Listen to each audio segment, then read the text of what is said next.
So we are discussing about polarization by reflection, polarization by refraction, polarization by scattering, and polarization by double refraction.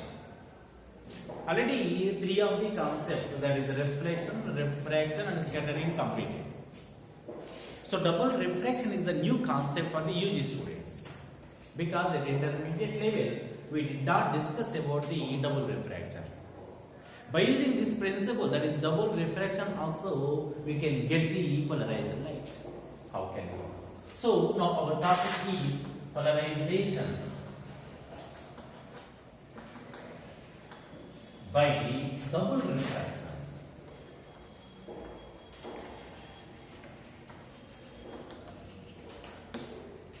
First, what is refraction? Refraction is nothing but when a light ray is incident on the transparent media, it bends into the other medium. It bends. This is called refracted. Here we are discussing about the double refraction. Some of the crystals like calcite,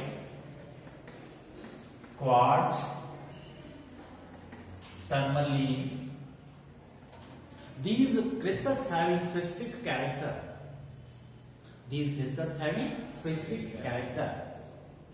Those are all called isotropic crystals. Because there is crystals are two types. One is isotropic crystals, second one is anisotropic crystals. In isotropic crystals, all properties of refraction physical properties of refraction are same in all directions. For example, velocity. In isotopic crystal, the velocity along the x-axis is equal to along the y-axis.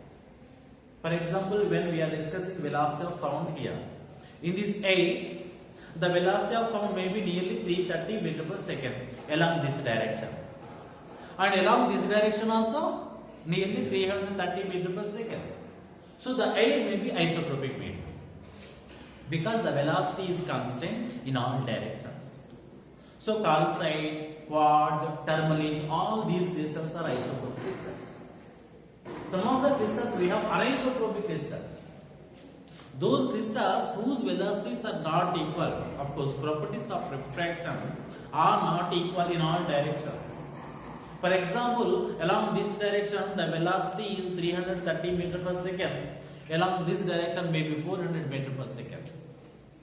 So its velocity changes with the direction. These crystals are called anisotropic crystals. In 1869, one of the scientists, that is Bartholinus, discovered that when an ordinary light is passing through some of the crystals like calcite or quartz, the refracted ray contains two rays.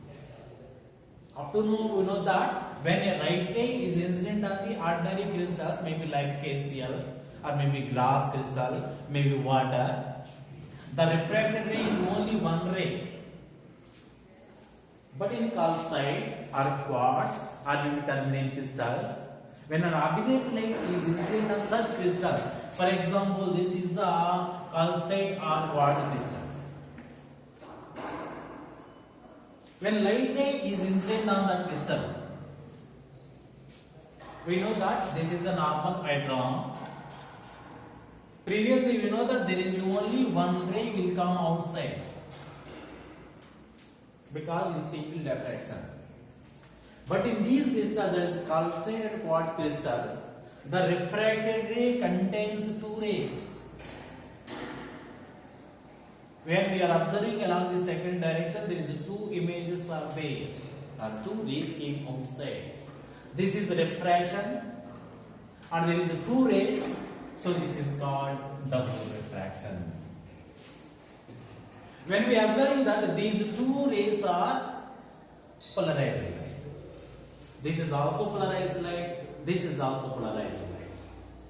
So we are getting two polarized light at a time when we are using calcite and quartz crystals after passing the ordinary light.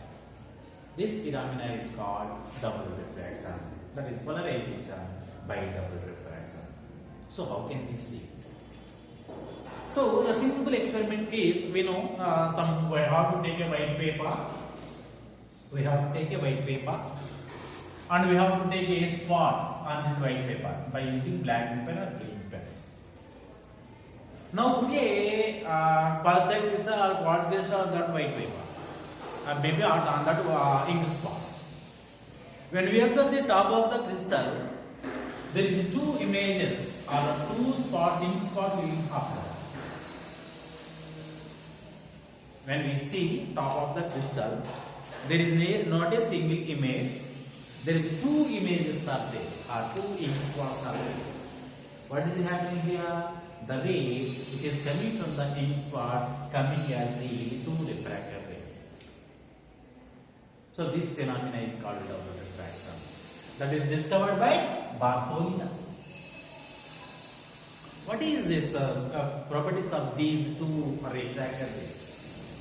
When we rotate this tourmaline crystal along one direction, the one image is not rotate, that is stationary. One image is stationary, that is called ordinary image. One is called ordinary image. When we rotate the tourmaline crystal, the one image is stationary, does not move. That image is called ordinary image. And when we rotate the tourmaline crystal, the second image will rotate around the ordinary spot in the direction of rotation. The second image rotates as axis of the ordinary image in the direction of the rotation. This is called extraordinary image. So there is two rays are coming from the tourmaline crystal. These two are polarized light. What is the vibrations, direction of vibrations? Because we know polarized light is nothing but whose vibrations are confined to a plane. In case of an ordinary light, the vibrations are perpendicular to the plane of vibration. Vibrations are perpendicular to the plane of vibration in case of ordinary case. In case of extraordinary rays, these rays are parallel to the plane of vibration, in which there is no parallel components, in which there is no perpendicular components. Both the rays are polarized light. That's the simplest method to get the two polarized light at a time. So, what about these properties? In case of ordinary light, it obeys all the laws of properties or all the laws of refraction. Ordinary ray will obey all the laws of refraction, but extraordinary ray does not obey all the laws of refraction. That is the difference between ordinary ray and extraordinary ray.